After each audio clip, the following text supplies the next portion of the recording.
Did you know that in order to get in your CAT scan or MRI records into evidence during the course of your trial, we have to lay a foundation and show the court that these are in fact your images?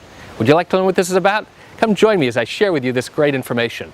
Hi, I'm Gerry Oginski. I'm a New York medical malpractice and personal injury trial attorney practicing law in the state of New York. Today I'm coming to you from the beautiful island of Jamaica. I'm here on vacation with my wife. She's out picking shells, and I have a few moments to share this great information with you, and then I'm going to join her shortly afterwards. Now, when your case is coming up for trial and during the course of trial, we are required to get whatever testimony and evidence into evidence to support your claim. Now, if that includes putting in CAT scans and MRIs into evidence, we have to lay a foundation to establish that these are in fact your radiological images. So how do we do that? Simple. The information on the CAT scan or MRIs will typically have your identifying information.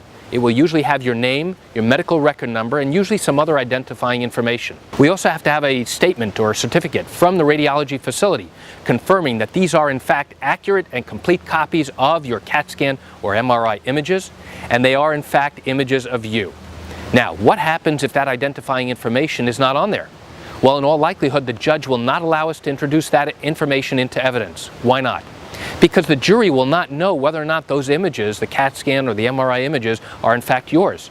And when your expert comes into court to testify, there's no way he's going to be able to tell the jury that that information contained on those images are in fact you, if in fact there's no identifying information. So that's going to create a tremendous hardship for you. Why?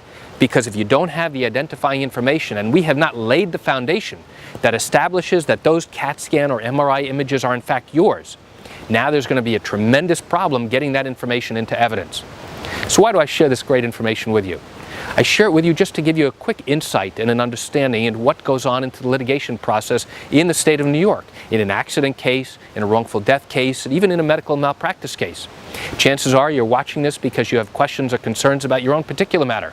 And if your matter happened in New York and you have legal questions, what I encourage you to do is pick up the phone and call me. I can answer your legal questions. I do this every single day, and I welcome your call. You can reach me at 516-487-8207 or by email at lawmed10@yahoo.com. Well, that's it for today's video. I'm going to go head out now on the beach, join my wife. I want to thank you for joining me. Have a wonderful day.